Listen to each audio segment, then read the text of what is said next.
우리는 지난 두 번에 걸쳐 이 복음을 만나다 시리즈 중에 구원, 복음을 들으면 구원으로 이어지는 줄 믿습니다. 구원에 대한 내용을 계속 나눴습니다. 제일 처음은 소명, 그리고 지난번에는 중생, 거듭남에 대해서 나눴고요. 오늘은 회개에 대해서 나누기를 원합니다. 항상 하는 얘기처럼 구원을 신학자들이 타임 시퀀스대로 순서대로 이런 식으로 간다라고 일반적으로 보편적으로 해놨지만 다 그런 건 아니다. 한 번에 소명과 중생과 거듭남과 회심과 믿어지는 역사가 있는 사람도 있다. 시간적인 배열도 중요한데 관점적 배열도 중요합니다. 소명, 우리를 부르신 것은 하나님의 입장에서 부르신 것이고요. 지난번 나눴던 거듭남이라는 것은 내 안에서 확인되어지는 나 중심적, 내가 성령으로 깨끗게 되어지고 하나님 나라가 보이기 시작하고 하나님 나라 안에 거하기 시작하는 것. 할렐루야. 저와 여러분들 그래서 오늘 예배한 줄 믿습니다. 하나님 나라 경험하고 계시죠? 아시죠? 아는 사람이 찬양할 수 있는 거예요. 아는 사람이 그 놀라운 특권을 예배할 수 있는 건 줄 믿습니다. 그 증거가 우리가 거듭났다는 뜻인 줄 믿습니다. 사실 이 구원이라는 것은요, 기독교의 중심 주제이기도 하지만 생각해 봤어요. 종교적 단어, 기독교의 구원이라고 하지만 이것은 한 사람 개인의 인생에 있어서 가장 중요한 사안이 아닐 수 없습니다. 왜 그렇습니까? 죽고 사는 문제입니다. 구원은. 여러분, 내가 사나 자연인으로 태어난 사람은요, 결국 하나님과 단절된 삶 가운데 죽음을 향해 갈 수밖에 없다. 구원은 우리 삶의 모든 인생들에게 하나님이 그분의 히스토리 속에서 그토록 원하셨던 우리를 향한 놀라운 계획이요 뜻이요 부르심이다. 여러분, 우리 인생에 제일 중요한 것이 있다면 내가 구원받는 일인 줄 믿습니다. 내가 하나님의 것이 되어지는 것을 믿는 저와 여러분 되었으면 좋겠습니다. 그래서 사실 이 복음을 만나다 시리즈가 그냥 흘러가는 4번에 걸쳐서 구원론을 좀 나누려고 그러는데 가벼운 시리즈 정보 전달이 그치지 않았으면 좋겠고, 저는요, 여러분들 모르겠어요. 이 설교 목사님 예전에도 했던 것 같아요. 저의 신학적 기반은 항상 이번에 드리는 네 개의 이 설교로 신학적 기반과 그것을 토대로 일종의 태극 1장처럼 기초입니다. 기초, 기반. 이것 안에서 저의 모든 해석들과 변증들이 시작된다라고 여러분 기억하십시오. 그렇기 때문에 중요한 겁니다. 중요한 거. 구원에 대한 기반, 무엇이 우리를 구원케 하는지, 무엇이 우리를 이끄는지에 대해서 매우 중요하다. 그래서 여러분 오늘 말씀도 결코 가볍게 듣지 않기를 원하고, 한편으로 그렇다고 해도 이 짧은 시간에 다 소화해낼 수 없다. 겸손함으로 들어서 그럼에도 불구하고 하나님의 인도하심을 따라 구원에 이르는 all ready와 not yet 아닙니까? 다 됐지만 아직 이루어지지 않은 우리의 삶 가운데 구원을 하나님의 은혜로 이루어가는 저와 여러분들이 되어지기를 원합니다. 자, 지난번 얘기한 것 좀 잠깐 요약을 해드릴게요. 제일 처음은 소명, 따라합시다. 부르심. 부르심에 대해 나눴습니다. 부르심은 뭡니까? 허물과 죄로 죽은 우리들을 향한 성령님의 주권적 부르심이에요. 하나님이 우리 불러주지 않으면 우리는 구원에 이를 수 없고 살 수 없다. 완전히 전적으로 우리는 타락과 무지한 가운데 기가 막힌 웅덩이에 빠져 있다. 스스로 구원에 이르는 사람은 없기 때문에 이것은 성령님의 완전한 일방적인 부르심 역사입니다. 여러분, 이 음성을 들으시는 저와 여러분 되어지기를 원합니다. 죽은 나사로를 향해 나사로야 나오너라. 주님이 부르신다는 것이죠. 마음이 닫혀있는 루디아의 마음을 성령이 일방적으로 여셔서 말씀이 듣게 하고 그를 구원으로 인도해 가시는 것. 이것이 바로 소명입니다. 두 번째는 거듭남에 대해서 나누었습니다. 다시 태어나는 것이죠. 다시 태어나. 여러분 다시 태어난 줄 믿습니다. 거듭남이라 하면 다시 태어나는 일인데 사람에게 다시 태어나는 일이 있어요, 없어요? 있습니다. 영적으로 있습니다. 니고데모는 뱃속에서 다시 들어갔다 나와요. 그건 불가능하지만 다시 태어나는 일은 내가 내 안에 예수님의 심장이 이식되는 것이라고 했어요. 완전히 닫혀있는 마음에 새 마음을 부어주신다는 것입니다. 새 마음. 맑은 물로 씻으사 닫혀있는 우리의 마음, 돌같이 굳은 마음을 성령께서 연하고 부드럽게 새 마음을 부어주셔서, 거듭난 사람의 특징이 뭐라고요? 관심이 없었던 하나님 나라에 관심이 생겨요. 관심이 없었던 하나님 나라 안에 거하게 됩니다. 자연인들은 이걸 몰라요. 그냥 세상 영광에 취해 있지만 하나님의 거듭난 영혼들은 하나님의 영광을 보기 시작하는 거예요. 그 안에 들어가고 싶고 그 안에 귀속되고 싶고 그 주님 안에 거하는 것이 이 세상 다른 그 무엇과도 비교할 수 없는 나의 영광이다. 거듭나는 저와 여러분 되어지기를 원합니다. 특별히 거듭남이라는 것은 무엇이었죠? 개인적 확신으로 반드시 자리 잡게 된다. 아멘. 의심이 없다는 거예요. 내가 안다는 겁니다. 이게 무슨 구원파처럼 당신 거듭났습니까? 다시 태어났다면 당신의 생일을 알아야 되지 않겠습니까? 몇 날 며칠 언제 거듭났습니까? 구원판 물어보지 않습니까? 그러면 막 모태신앙도 모른단 말이야. 내가 언제 거듭났지?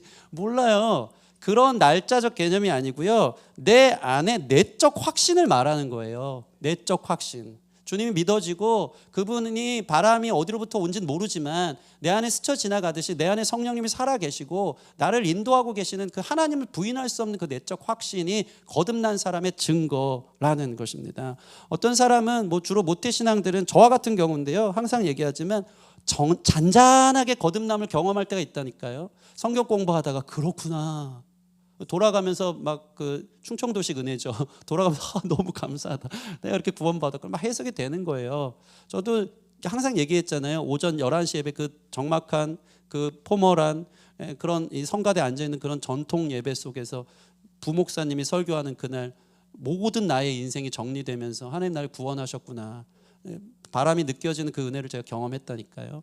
여러분 막 다이내믹하게 어떤 사람은 불로 임하기도 하지만 어떤 사람은 기름 같은 성령으로 잔잔하게 그러나 내적 확신 부인할 수 없는 내가 하나님의 사람이고 나 주 안에서 다시 태어났다 경험케 되고 또 확신할 수 있는 저 여러분 됐으면 좋겠습니다.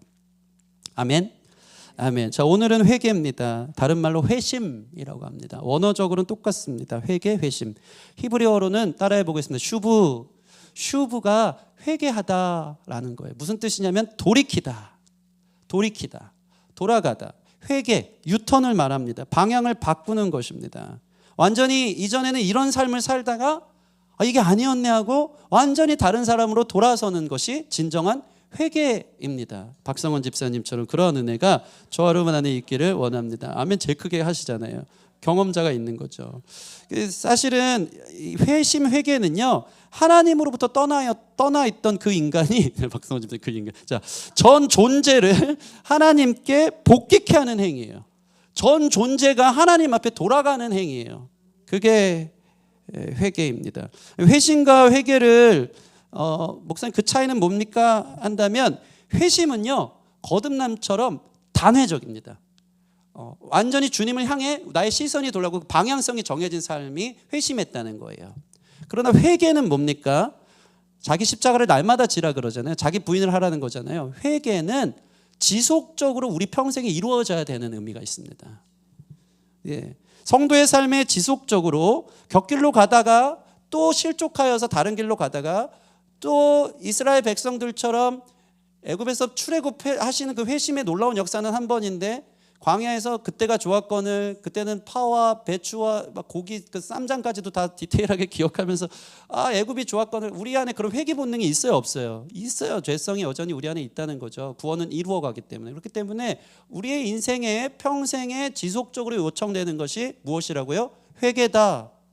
우린 다 회개해야 될 영혼입니다. 우리는 평생 공사 중이라는 것입니다. 그래서 성경은요 여러 곳에서 성도지만 회개를 언급하고 있어요. 교회 다니는 사람도 죄 지을 수 있다 없다? 있다. 계속 그 가운데 회개하면서 주님의 구원을 더욱 성화되어져만 이루어가는 것입니다. 이 구원파는 뭡니까? 구원파는 구원받은 사람이 죄를 짓는 게 있습니까? 없습니까? 없다고 해요. 되게 깨끗하죠. 맞는 것 같죠. 구원받은 사람이 어떻게 죄를 지을 수 있어요? 그럼 죄를 짓잖아요. 실제적으로 마음에 죄. 누가 지었냐 그러면 귀신이 일시적으로 그 가운데 들어가서 역사에서 그 유혹에 빠져서 지은 거다. 너가 한 거 아니다라고 그런 교리를 펼칩니다. 그러나 죄는요 회개해야 되는 우리 죄인인 내 자의적 죄 가운데 빠져서 곁길로 새나갈 수 있다라는 것이죠. 거기서 하나님은 우리에게 회개를 요청하신다는 것입니다. 대표적인 성경에 구원 받았는데 회개해야 될 인물이 누가 있죠? 다윗, 베드로 이런 사람들 있지 않습니까? 신실한 신앙의 사람인데 일시적으로 그도 실족할 수 있다는 것을 성경은 말해주고 있습니다. 먼저 베드로는 예수님을 어떻게 합니까? 그렇게 3년 동안 동고동락하며 다 따라왔고 그렇게 말발로 다른 사람 다 버려도 나는 죽어도 버리지 않겠다 했지만 어떻게 하죠? 예수님을 3번 부인하는 죄를 짓기도 합니다. 다윗은 어떻습니까? 우리아의 아내를 범하기 이전에 하나님은요 사무엘상을 통해서 넌 이는 내 마음에 합한 사람이다. 합한 사람이지만 죄를 지을 수 있다는 것입니다. 어떻게 합니까? 그가 왕이 되고 나서 일종의 중년의 성공을 거두고 나서 충직한 신하 우리아의 아내와의 불륜의 관계에 빠지지 않습니까? 그죠? 우리아의 아내가 목욕하고 있는 장면을 봅니다. 다른 사람들 다 전시 상황으로 몰아넣고 혼자 왕이 돼가지고 배가 불러서 게으름이 곧 죄로 이어지거든요. 네, 우리 신협 형제가 오늘 저한테 그러더라고요. 목사님 오늘 되게 늦잠 잤습니다. 정말 푹 잤습니다. 몇 시에 일어났냐? 7시에 일어났습니다. 이러더라고요.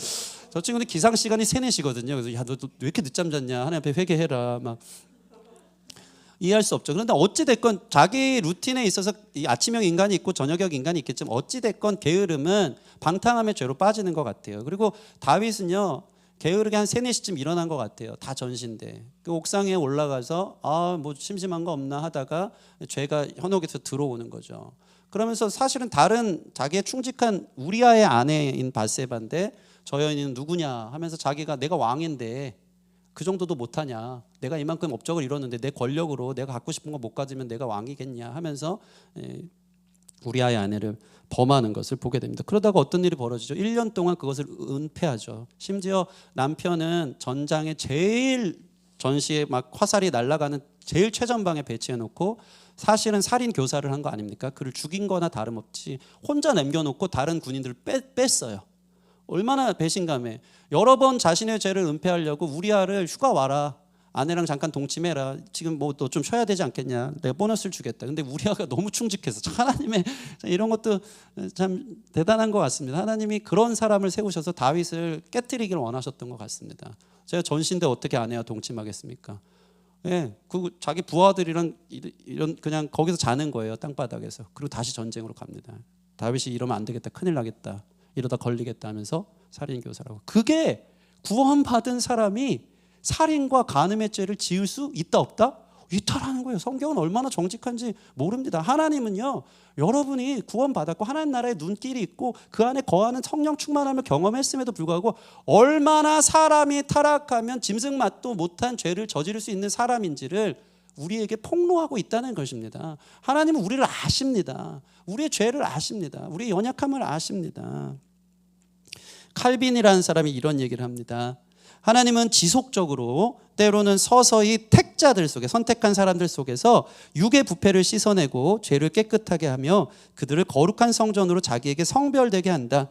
그리고 그들의 온 마음을 새롭게 하여 참된 순결에 이르게 하여 그들이 평생 동안 줄곧 회개를 실천하며 드러나는 어둠, 이 모든 것들에 대한 싸움에서 죽음과 함께 끝나는 것임을 깨닫게 하신다. 그리스도인들이 이 목적에 도달할 수 있게 하기 위하여 하나님은 그들에게 평생 동안 계속해서 달려가는 회개의 경주를 명한다. 감사한 것은 가룟 유다는 죄 짓고 나서 후회는 했지만 회개하지 않았죠. 그래서 비참한 최후를 맞이하지만 이 베드로는 3번 부인한 뒤에 예수님의 용서와 자비와 긍휼의 눈빛을 보고 눈물을 흘리면서 그 앞에 통회 자복하자 하나님이 그를 받아주시죠. 다윗도 그 교만했던 사람, 내가 왕인데 이까지 것 하나 못하는데 나단 선지자의 일침을 가하는 그 목소리가 하나님의 음성으로 들리면서 왕임에도 불구하고 가슴에 꽂아 때리는 하나님의 그 엄미한 말씀 앞에 밤이 새도록 침상을 적셔가며, 여러분 이런 회개 해보셨습니까? 내 죄인됨에 폭로되고 내가 예수 믿는다고 하지만 얼마나 파렴치하고 겉과 속이 달랐던 사람인지에 대해서 밤이 맞도록 하나님 앞에 후회하며 회개하며 기도했던 다윗을 하나님이 다시 용서하시고 받아주고 계시다는 것입니다. 여러분, 그래서 죄와의 싸움은 우리의 죽음과 함께 끝납니다. 평생 회개에 성공할 수 있는 저 여러분 됐으면 좋겠습니다. 죄에는 실패해도 회개엔 성공합시다. 우리 옆 사람에게 한번 이야기해 볼까요? 죄에는 실패해도 회개엔 성공합시다. 네, 여러분 마귀는 잠을 자지 않습니다. 심지어 마귀는요 우리보다 셉니다. 꼭 기억하십시오. 마귀는 우리를 평생 공격합니다. 하나님 나라 안에 들어갔다고 해도 하나님 나라 들어가지 못한 사람처럼 살게 만들고, 이 땅에서 늘 구원 받았는지 안 받았는지에 대한 그 불안불안함, 내가 이렇게 죄를 짓는데, 그럴 수밖에 없어요. 사람이기 때문에 양심에 찔리니까. 놀랍도록 하나님이 여러분을 구원해 주셨다는 것은요, 구원한 걸로 끝나는 게 아니고 그 인생에 하나님의 놀라운 목적과 부르심이 있습니다. 영광스러운 하나님 나라의 확장, 여러분을 통해 생명이 흘러가고 가정이 변화되고 부르시는 자리가 있는데 늘 구원 받았음에도 불구하고 마귀의 유혹에 넘어가서 구원 받았는지 안 받았는지 늘 혼란스럽고 내 삶을 보세요 주님 하면서 늘 주일날만 오면 천부의 의지 없어서 하긴 하지만 아무런 영향력도 능력도 없는 사람들로 만들어버린다는 거죠. 그러면서 그 의심인가 아닌가. 마귀의 공격 안에서 마귀와 우리가 게임이 안 된다는 존재라는 것을 생각하고 밤마다 우리 마음 가운데 가라지를 뿌리는 이 마귀 앞에 잡초를 제거하는 일이 지속적으로 일어나야 한다는 것입니다. 여러분 감사한 것은 무엇입니까? 하나님은 우리의 이런 연약함을 아신다 모르신다? 아신다. 우리의 넘어짐을 아신다. 너 그렇게 살다가 죄 지을 것도 아신다. 그래서 우리에게 하나님이 하시는 일이 있어요. 그게 뭐라고요? 회개를 촉구하는 겁니다. 다시 돌아와라. 내 넓은 품으로 와라. 너 그런 존재 아니다. 내가 너를 그러라고 하나님 나라를 경험케 하고 너를 구원한 게 아니다. 끝까지 찾아온다는 것입니다. 그래서 여기서 제일 중요한 게 있어요. 소명과 중생과 오늘 얘기한 이 회개에 있어서 가장 큰 차이점이 있어요. 소명은 하나님의 전적인 역사라고 했어요. 중생도 하나님이 나를 씻기시는 개인적 변화를 경험하는 하나님의 전적인 역사라면요. 회개는 좀 다릅니다. 회개는 전인격적인 100% 인간의 능동적 반응입니다. 이게 달라요. 예, 이 차이가 있습니다. 이것을 여러분이 기억했으면 좋겠습니다. 다른 것은 하나님이 하시는 거예요. 회개는 어떻다고요? 내가 돌이키는 거예요. 내가 돌이키는 거. 그러면 생각해 보세요. 구원은 하나님이 하신다고 했는데 회개는 내가 돌이켜야 되는데 나 이러다가 회개 못하면 어떡합니까? 하나님 하시는 일이 있어요. 그게 뭔지 아십니까? 우리로 하여금 회개하도록 끝까지 찾아오시고 끝까지 말씀해 주세요. 그러나 결론적으로 그 회개의 능동적 요청은 내가 하는 겁니다. 하나님은 평생토록 그분의 선하심과 자비하심 우리를 따라와서 추적하여서 우리를 설득할 거예요. 문을 두드릴 거예요. 우리 삶에 하나님 없는 삶에 대한 결핍과 공허와 허무와 그 헛된 삶을 경험하면서 결국에는 하나님이 우리를 기다리시지만 그 부분에 있어서 자연스럽게 하나님이 나로 하여금 회개할 수 있도록 설득은 하시지만 내가 하나님 앞에 회개한다는 것입니다. 이게 회개에 있어서 이 구원론에서 제일 중요한 능동적 측면인 것입니다. 우리는 설교 들으면서 가장 은혜 받는 설교가 있어요. 그게 뭐죠? 하나님이 다 하십니다. 하나님이 다 하십니다. 하나님 신실하십니다. 하나님이 이루십니다 하는 거예요. 이거 복음입니까 아닙니까? 복음 맞습니다. 하나님이 다 하실 것입니다. 하나님이 구원을 완성하실 것입니다. 그런데 회개에 있어서는 하나님이 우리로 하여금 회개할 수 있도록 찾아오시고 계속 말씀하시는 것이지 결정적으로 내가 돌이켜야지, 내가 주님 앞으로 돌아가야지, 인생의 염증과 허물을 느끼고 다시는 내 인생을 이렇게 헛되게 살지 말아야지, 하나님 보실 때 꼭 좀 건져질 만한 삶, 내 인생에 다른 사람이 너 의미 있다 가치 있다가 아니고 하나님 볼 때 의미 있는 삶으로 돌아가야지 하는 것은 나의 능동적 반응입니다. 오늘도 말씀을 통해 하나님 여러분에게 회개를 촉구하시는 줄 믿습니다. 여기서 내가 돌아서는 거예요. 그 은혜가 저와 여러분 가운데 있기를 원합니다. 여러분 그래서 제일 중요한 게 막 우리는 이 하나님이 다 하십니다 이 말을 들으면서 나 가만히 있어도 구원에 이르는구나 라고 믿음으로 치부해 버려놓고 지속 반복적으로 죄를 짓는 거에 있어서 능동적일 때가 있다는 거죠. 그러니까 회개는 능동적 내 의지가 필요한 겁니다. 이해되셨죠? 하나님 다 하십니다. 우리가 얼마나 얕습니까? 얼마나 하나님 이용합니까? 나도 나를 속여가면서 그래. 하나님 다 하시죠. 믿습니다 하면서 죄는 능동적으로 지어. 오늘 집에 가면 또 그래야지. 그렇지만 이 회개에 있어서는 하나님이 그렇기 때문에 주님 내가 돌아섭니다. 성경을 보면요. 100% 하나님의 역사하심 가운데 내가 능동적으로 돌이키는 이 내용만 봐도 구약 성경에는 슈브가 74번이 등장하는데 그중에 5번만 하나님이 회개하게 하도록 은혜로운 행동이 등장하고요. 나머지 69번이 스스로 돌이킨다는 표현이에요. 이에 스스로 돌이킨다. 여러분 스스로 돌이키시기 바랍니다. 에스겔 18장 한번 볼까요? 에스겔 18장 30절에서 32절 오늘 본문 같이 한번 하나님의 음성으로 듣고 읽도록 하겠습니다. 시작.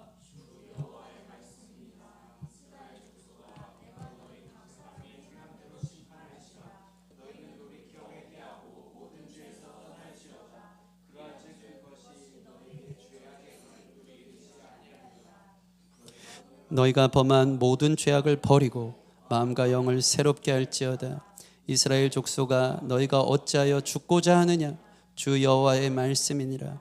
죽을 자가 죽는 것도 내가 기뻐하지 아니하노니 너희는 스스로 돌이키고 살지니라. 아멘. 아멘. 여러분, 이 하나님의 말씀 띄워주시면 간절한 이 주님의 마음이, 그 긍휼한 마음, 속상한 마음이 와닿습니까?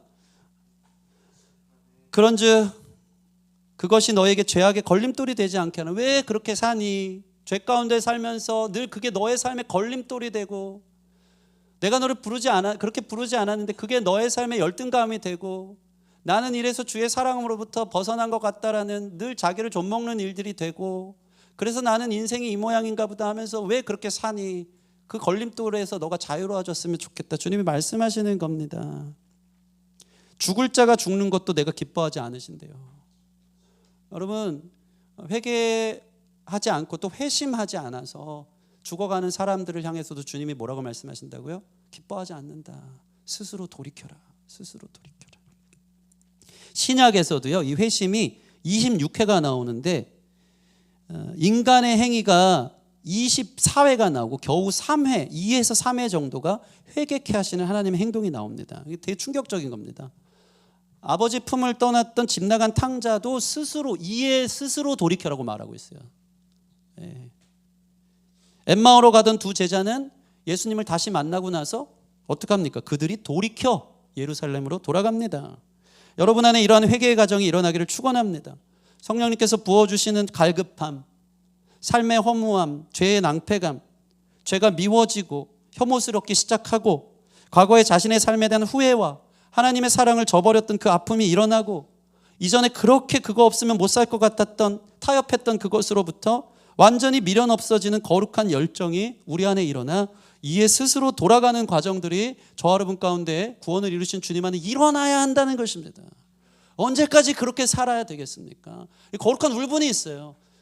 사실 오늘 본문에 고린도후서 7장 11절 같이 볼까요? 이게 우리 안에 일어나는 거룩한 회개에 요청되는 마음이라는 겁니다. 11절 한번 읽어볼까요? 11절 시작. 보라, 하나님의 뜻대로 하게 된 이 근심이 너희로 얼마나 간절하게 하며 얼마나 변증하게 하며 얼마나 분하게 하며 얼마나 두렵게 하며 얼마나 사모하게 하며 얼마나 열심 있게 하며 얼마나 너희가 그 일에 대하여 일체의 너희 자신을 깨끗함을 나타내었느니라. 아멘. 여러분, 10절 말씀에는 세상 근심은 우리로 하여금 아무런 도움이 되지 않지만 거룩하게 하시는 이 근심, 하나님의 뜻대로 하는 근심은 구원에 이르는 회개를 만들어낸다는 겁니다. 회개에 요청되는 반응은 11절 다시 보면 이 근심이 너희라고 하면 얼마나 하나님 제가 간절합니다. 돌아서고 싶습니다. 얼마나 변증하게 하며 내 삶이 이 모양 이 꼴이 이 성경적으로 변증되어지면서 이게 잘못된 것이구나. 이게 맞는지 안 맞는지에 대해서 성경을 찾아보면서 이게 바른 길인데 라고 하면서 스스로 변증해 가는 거죠. 얼마나 분하게 하며 지난 시간 내가 하나님 앞에 온전히 살지 못했던 이 살과 같이 빠른 시간들 때문에 내가 얼마나 분해요. 얼마나 두려우면 하나님 심판대 앞에 서는 게, 얼마나 사모하게 하면 하나님 회개합니다. 주님의 품을 사모합니다. 얼마나 열심 있게 하며 얼마나 벌하게 하며, 이게 우리 안에 일어나는 주님께서 보신 마음이고, 여기에 능동적으로 주님 이제 버립니다. 이제 회개합니다. 돌이킵니다 하는 은혜가 있는 것입니다. 저와 여러분 안에 이러한 은혜가 있기를 주님의 이름으로 축원합니다. 거룩한 근심이 여러분 안에 구원에 이르는 회개에 이르기를 축원합니다. 이 구원에 이르는 회개는 그래서 전인격적인 변화를 요청합니다. 첫 번째로 회개가 일어날 때 반응들을 나눠줄게요. 첫 번째는 지적인 측면입니다. 생각의 측면. 회개가 일어날 때 어떻게 바뀌냐면요, 자기 인식이 달라져요. 인간은 누구나 자기 스스로 의롭고 완전하고 현명하며 거룩한 것처럼 생각하더라고요.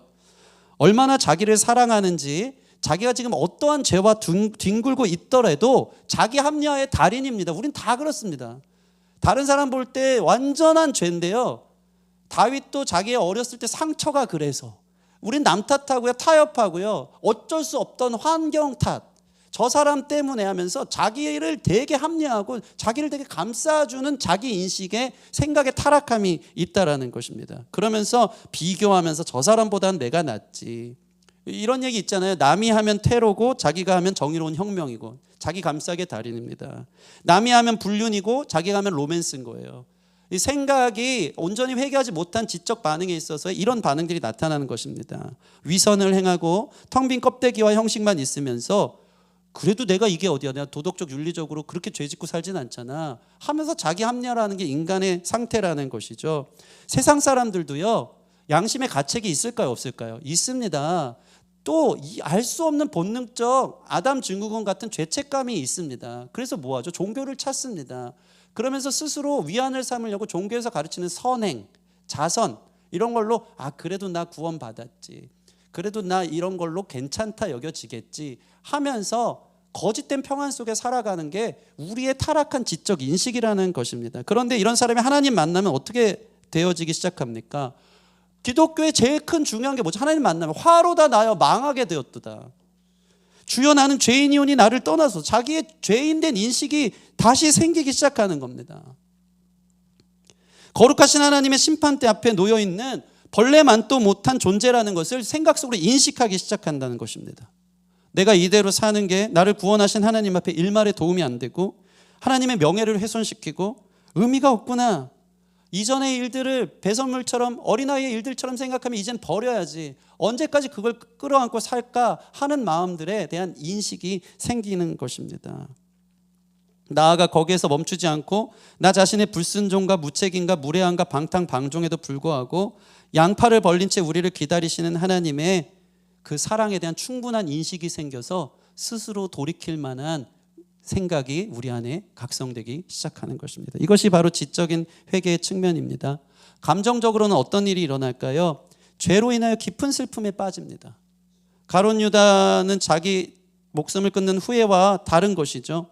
십자가를 바라보면서 나를 용납하시고 용서하신 하나님의 사랑이 이토록 큰데 나는 왜 이 모양 이 꼴로 사는가? 나를 사랑해 주신다는 하나님의 사랑에 송구해서 터져나오는 깊은 애통이 있는 것입니다.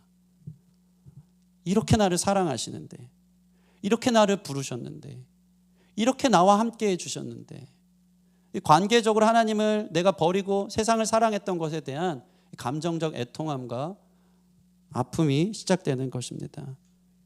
다윗은 밤이 맞도록 회개할 때도 침상을 다 적셨고, 베드로는 예수님과 눈이 마주치고 밖에 나가 통곡하며 회개한 것입니다. 우리 안에 이러한 회개가 있기를 원합니다. 눈물로 밤을 새는 우리의 감정적 애통함이 있기를 원합니다. 여러분 언제 무릎 꿇고 주님 앞에 그 아픔 때문에 회개해 본 적이 있습니까? 어저께 동행하는 교회 수련회를 다녀왔습니다. 갔더니 우리 찬양팀들이 더 은혜 받았어요. 저희 희건 형제 같은 경우는 한참 예배하고 이제 저 집에 가고 싶거든요. 다음날 주일이라.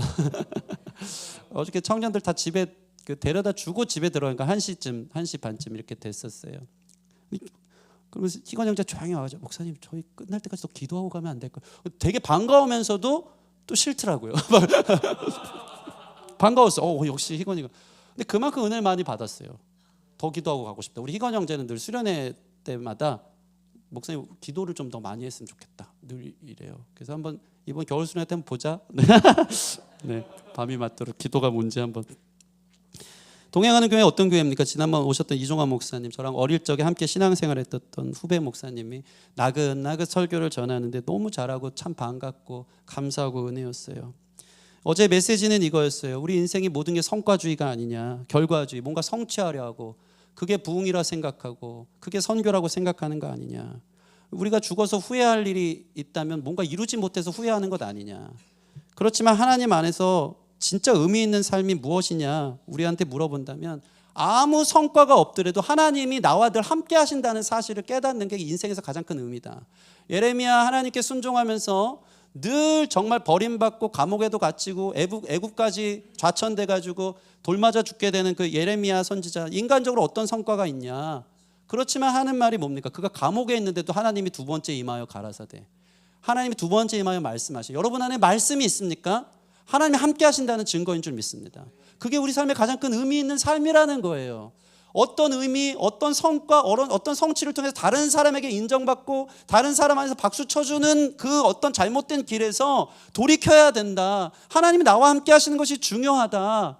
하나님의 마음, 내 뜻과 내 계획대로 이걸 이루어야지가 아니고 하나님의 시선, 하나님의 뜻이 있는 곳에 내 마음과 시선이 있어야 되겠다. 이 설교를 하시는데 끝나고 나서 저도 무릎 꿇고 회개를 했습니다. 감정적으로 막 애통함이 되는 거예요. 하나님 왜 이렇게 속는지 모르겠어요. 부흥을 제가 잘못 생각하고 있더라고요.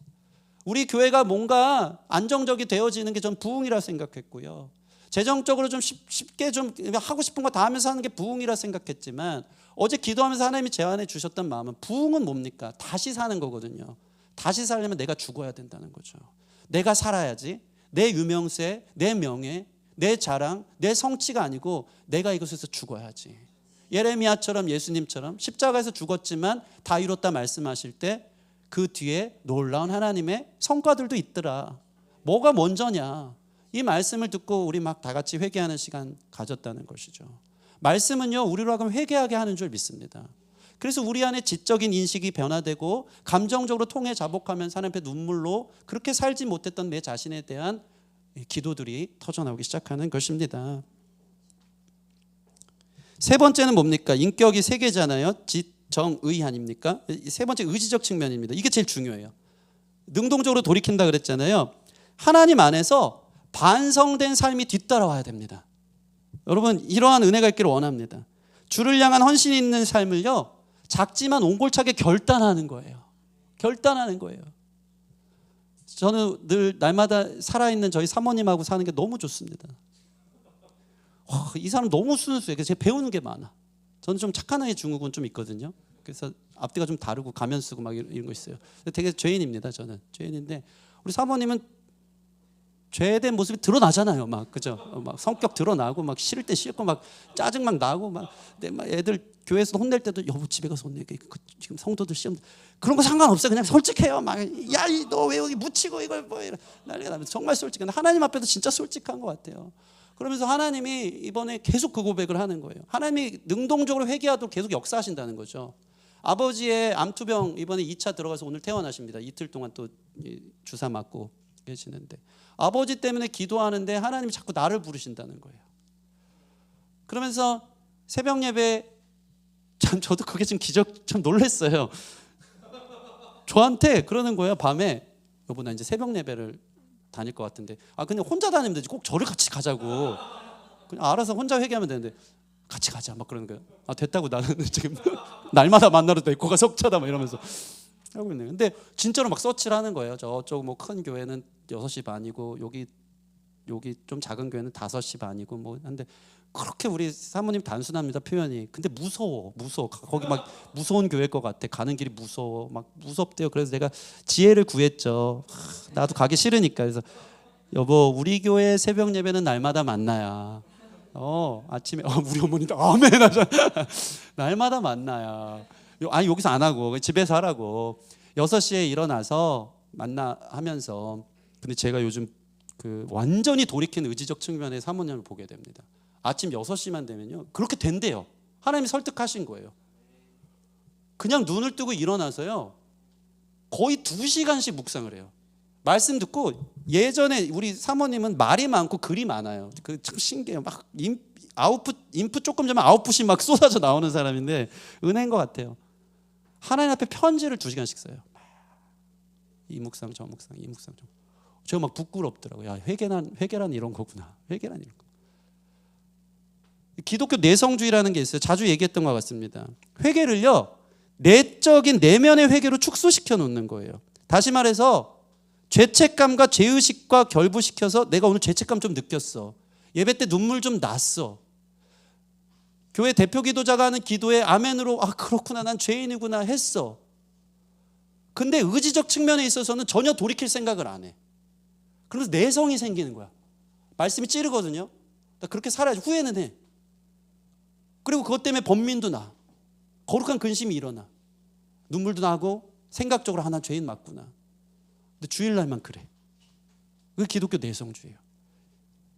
계속 회개에 내성이 생기는 거예요. 점점 강해지는 거죠. 이래도 하나님 받아주시니까 막 신학적으로 생각하면. 근데 진정한 회개는 뭐라고요? 여러분의 주님의 말씀 앞에 설득되어져서 작은 결단들이 일어나는 것이 회개라는 것입니다.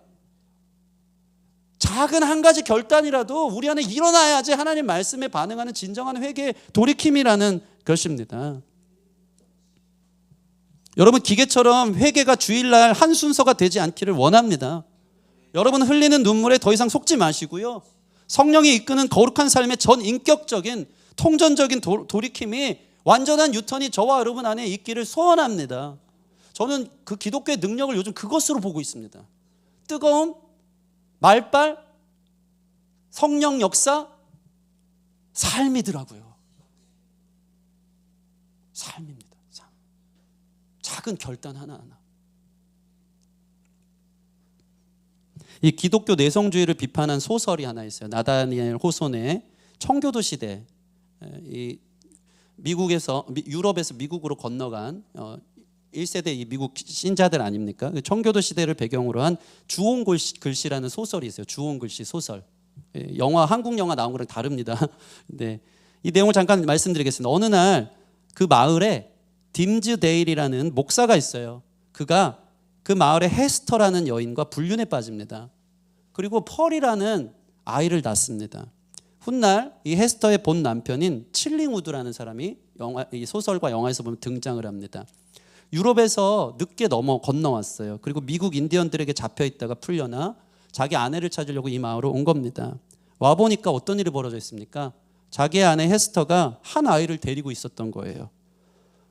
딤즈데일 그 남편이 볼 때 무슨 일이 있었나? 칠링우드가 볼 때 무슨 일이 있었나? 직감은 했지만 직접 물어보진 않습니다. 왜냐하면 아내가 거짓말할 것이라고 생각했기 때문이죠. 그리고 이 소설은 절정으로 치닫으면서 그 본 남편인 칠링우드는요, 점점 헤스터와 불륜을 저지른 그 남자의 단서를 찾기 시작합니다. 추적할수록 점점 그 마을의 한 목사인 딤즈데일을 향해 가고 있는 거죠.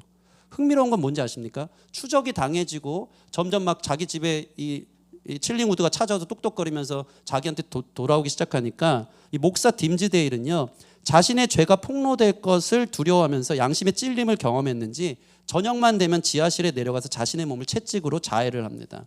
고통 가운데 자신의 죄를 아파하고요, 이기고 싶어 하죠. 지적 감성적 회개에 대해서 지적하고 있는 거예요. 나다니엘 호손이라는 사람이. 아파요. 근데 돌이킬 생각은 안 해요. 그것에서 폭로되어져서 내가 죽고 다시 살려는 의지적인 모습들이 없어요. 계속 감춥니다. 근데 놀라운 건 뭡니까? 기가 막힙니다. 딤즈데일이 목사가 자해 행동이 심해지면 심해질수록 주일날 강단에서 그가 선포하는 말씀이 더 깊은 감동이 있습니다. 더 은혜를 막 끼치는 거야. 영적인 울분이 터져 나오고 자괴감이 들고 막 성도들, 와, 우리 목사님 요즘 성령 충만하다. 죄가 추적해오는 막 두려움 속에, 그러나 그것을 폭로되어지는 거에 있어서 내가 죄인입니다 하면서 그 앞에 사죄하고 그것에 대한 감당할 용기들이 생기지 않고 계속 추적해오고 있는 모습을 봅니다. 작가 호소는 이 기독교 내성주의를 비판하는데요, 한편 이 주인공이었던 헤스터라는 이 여자는 어떻게 되는지 아십니까? 헤스터는 발각이 됩니다. 자기가 시인합니다. 아이를 낳고 불륜 행각을 저질렀던 게 드러났고요, 그 사실을 시인하고 그 마을에서 그 청교도들이 얼마나 무섭습니까? 율법주의자들이거든요. 낙인을 찍습니다. 낙인. 그 가슴에 간음이라는 어덜터리라는 단어 A를 날마다 달고 다니도록 수놓아 달게 하고요, 사람들은 그녀를 볼 때마다 이 가증한년하면서 손가락질을 하고 있습니다. 드러난 죄인이라는 거죠. 사회적으로 그녀를 완전 사망 선고한 겁니다. 그런데 놀라운 게 있어요. 소설 후반부를 보면 그녀의 공개된 죄로 인해 하루하루 삶을 사는데, 그녀는 그 마크에 간음죄라는 어덜터리 A라는 그 이니셜을 달고 다니면서 병들고 외로운 노인들에게 다가가서 그들을 따뜻하게 대해주기 시작하고, 노약자들 아무 조건 없이 도와주면서 자비를 베푸는 삶으로 점점 변화해 가고 있다는 것입니다.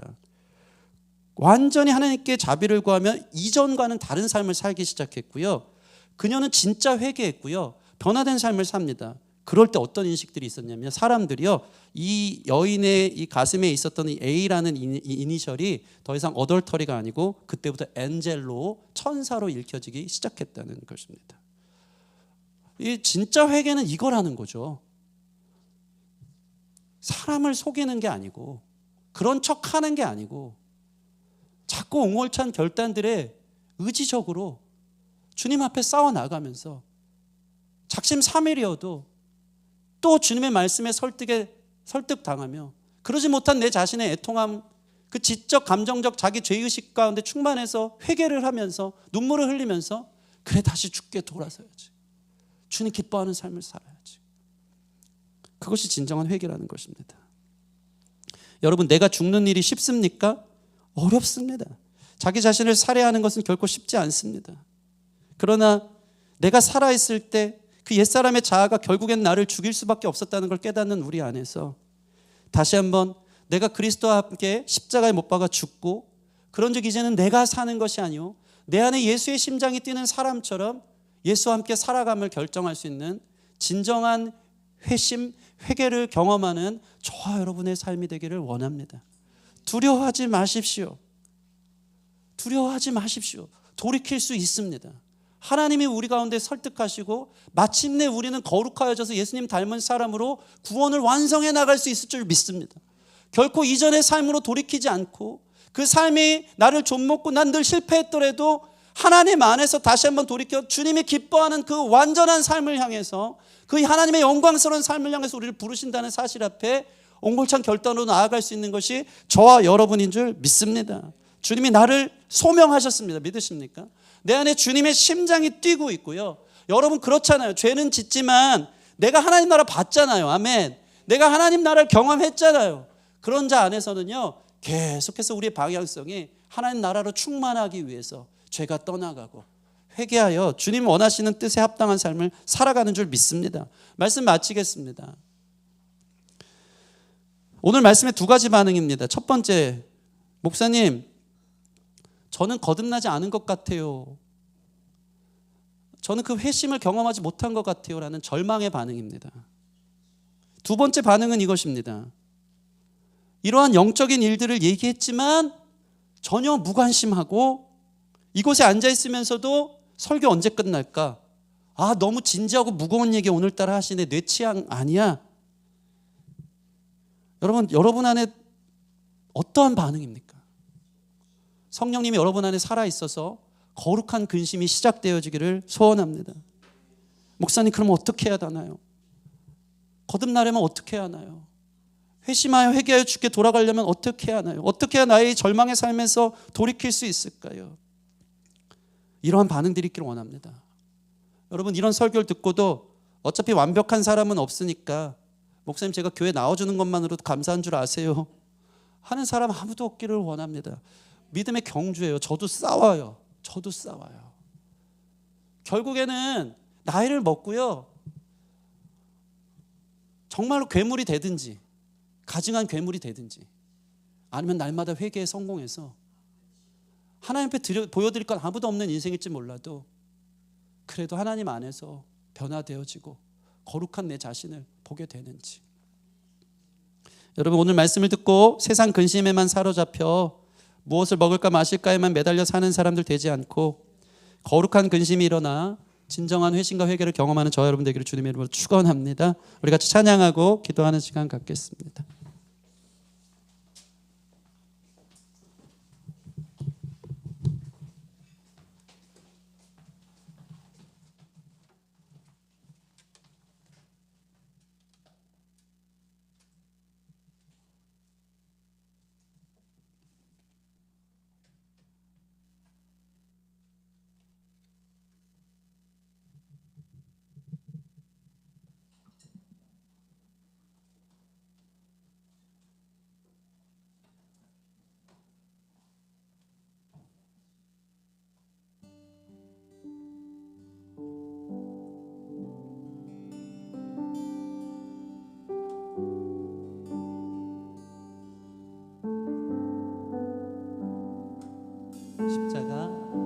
십자가 그 사랑 멀리 떠나서 무너진 나의 삶 속에 잊혀진 주 은혜 돌 같은 내 마음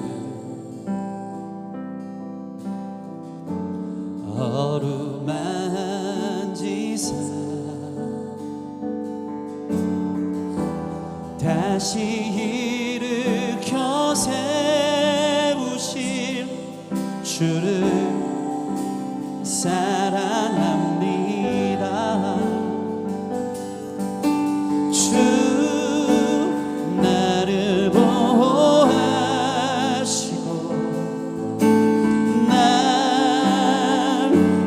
붙드시리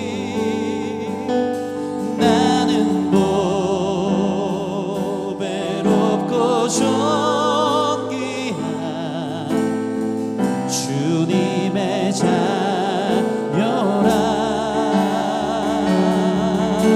주 너를 보호하시고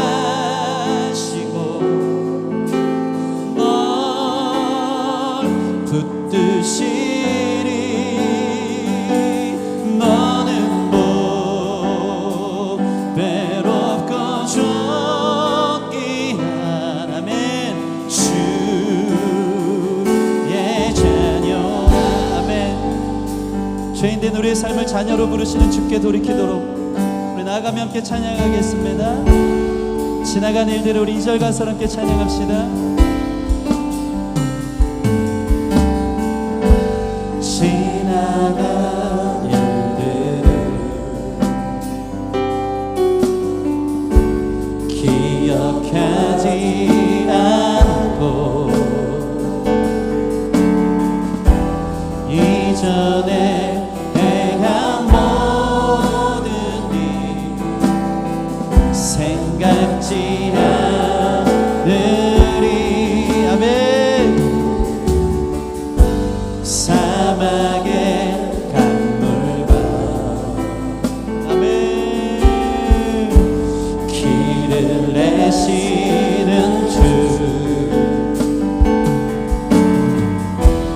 내 안에 새 일 행하실 주만 바라보리라. 주 나를 보호하시고 난 붙드시리. 아멘. 나는 보배롭고 존귀한 주님의 자녀라.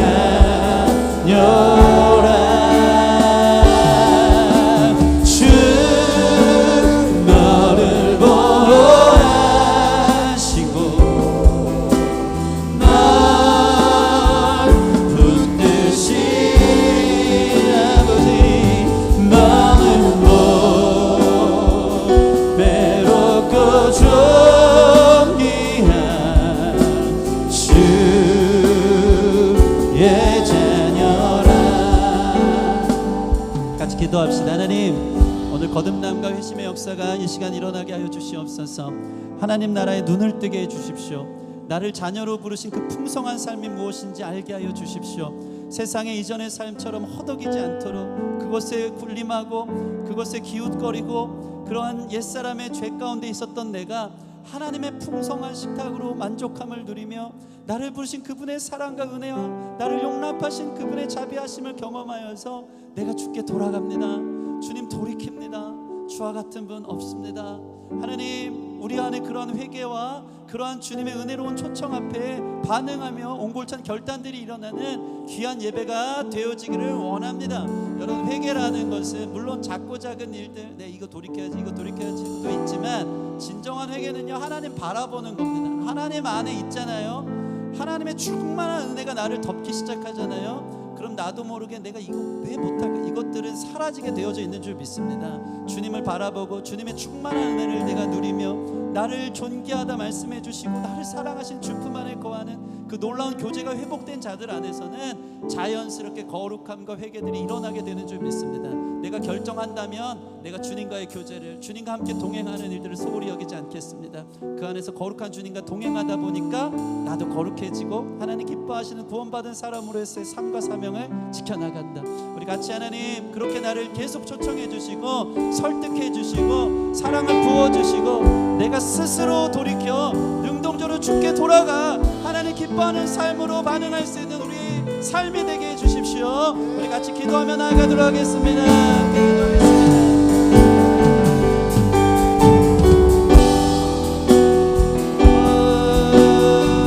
주님 아버지,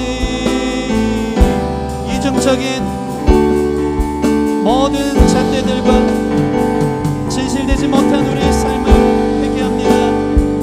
정직하기 원합니다. 정직한 영으로 나를 새롭게 하여 주시옵소서. 한번 회복시켜 주시옵소서. 성령 안에 거하게 하여 주시옵소서.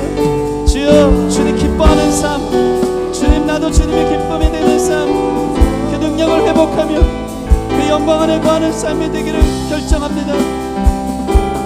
주여 도와주시옵소서. 언제까지 죄와 뒹굴며 하나님 기뻐하지 않은 삶을 살면서도 괜찮은 척하며 마음의 아픔은 있지만 또 묻어두고 변화되지 않고 완고한 고집 속에서 하나님 말씀하셨지만 죄의식 없이 합리화하면서 아버지 핑계를 대면서 아버지의 닫혀있는 마음 가운데 아버지의 영적인 아버지 무뎌짐 가운데 빠져서 회개하지 못하면서 또 부담스러운 설교를 한다고 또 부담스러운 얘기를 한다고 치부하겠습니까? 주님의 사랑은 우리를 다 받아주시는 사랑이지만 주님의 사랑은 나를 깨끗게 하고 받아주는 사랑인 줄 믿습니다. 씻어 주시옵소서. 자유케 하여 주시옵소서. 그 구원을 그 성령님의 동행하는 기쁨을 우리가 누리며 살아갈 수 있도록 인도하여 주시기를 원합니다. 도와주시옵소서. 주여, 성령으로 충만케 하여 주시옵소서. 부르심 쫓아 살게 하여 주시옵소서. 인도하여 주시옵소서. 예, 주님. 주님. 주님.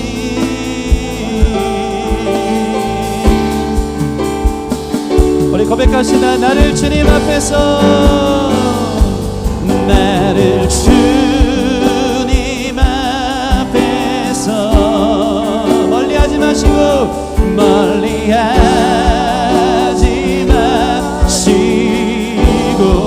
주의 성령을 주의 성령을 거두지 마옵소서.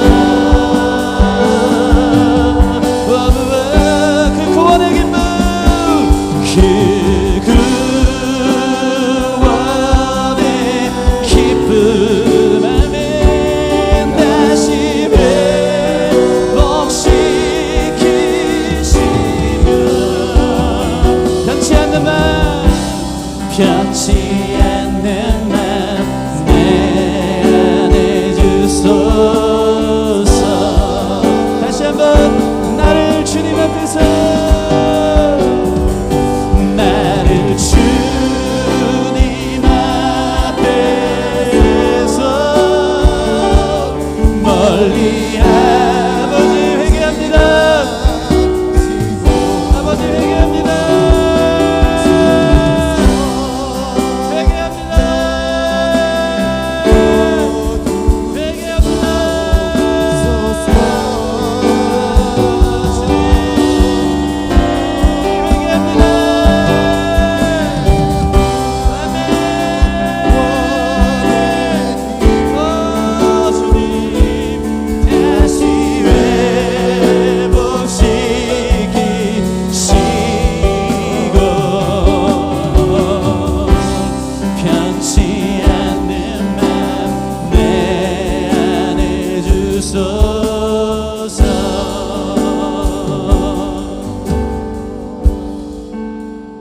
하나님, 구약의 성령님은 임하셨지만 떠날 때도 있었지만 우리 신약 가운데 예수님의 놀라운 십자가의 능력을 그 은혜를 관통한 사람들 안에 성령이 떠나지 않는다고 작정하시고 약속하셨습니다. 우리 안에 성령 떠나지 않으십니다. 그분이 우리를 설득하실 줄 믿습니다. 주님의 영화로운 삶에 대해서, 하나님 나라의 그 영광스러운 부르심에 대해서 하나님 우리로 하여금 보게 하시고 듣게 하시고 들어가게 하시는 놀라운 초청이 우리 가운데 거듭난 사람 안에 있는 줄 믿습니다. 하나님, 이러한 놀라운 은혜 앞에, 사랑 앞에 죄지었던 지난날의 삶에 대한 후회가 밀려오고 애통하며 자복하며 하나님 내 인생의 지난 헛된 삶들에 대해서 통해 자복하며 회개하는 일들이 하나님의 사랑을 경험할수록 경험되는 줄 믿사오니 주여, 우리의 전인격적 회개가 기독교 내성주의로 주일에만 그 2시간에만 아픈 척하는 게 아니라 하나님 그 주님의 귀하고 넓으신 품 안으로 돌아올 수 있도록 그래서 이 세상 기쁨과는 비교도 안 되는 그 구원의 기쁨을 주님 나와 동행하시고 충만하게 날마다 말씀으로 내게 역사해 주시고, 내가 얼마나 주님 안에 존귀하고 귀한 존재인지, 내가 너를 불렀고 내가 너를 통해 얼마나 영광스러운 삶으로 너를 이끌어가는지, 그 놀라운 하나님의 나라를 경험하며 그 기쁨과 평안과 자유 안에 거할 수 있는 우리 성도들 되게 하여 주시옵소서. 오늘 스스로 돌이킵니다. 영적으로 잘못된 삶에 탐욕과 정욕으로 찌들었던 은밀했던 모든 삶들을 회개합니다. 주님, 습관적으로 지으면서도 자기 합리화에 빠졌고 남 탓하고 신세 한탄하며 환경 때문에 그랬다고 얘기했던 모든 잘못된 지적 자격들을 벗어버리고 성령 안에 내가 죄인됨을 고백하며 감정적 애통함 가운데 그 모든 것을 버리는 결단으로 나아가오니 하나님 받아 주시옵소서. 새로운 일이 시작될 수 있도록 역사하여 주시옵소서. 그 놀라운 주님의 초청과 은혜 앞에 우리 모든 성도들 하나님과 매일 동행하며 자기 십자가를 지고 날마다 주님과 함께 걸어갈 수 있는 인생들이 될 수 있도록 축복하여 주시옵소서. 감사하며 이 모든 말씀 예수님 이름으로 기도합니다. 아멘. 우리 주님께 결단과 감사의 박수 올려드리겠습니다. 할렐루야. 아멘, 아멘, 아멘. 네, 오늘 저도 이제 놓치지 않습니다. 특송, 네, 봉헌 특송, 우리 늦은 빛들 특송해 주시도록 하겠습니다.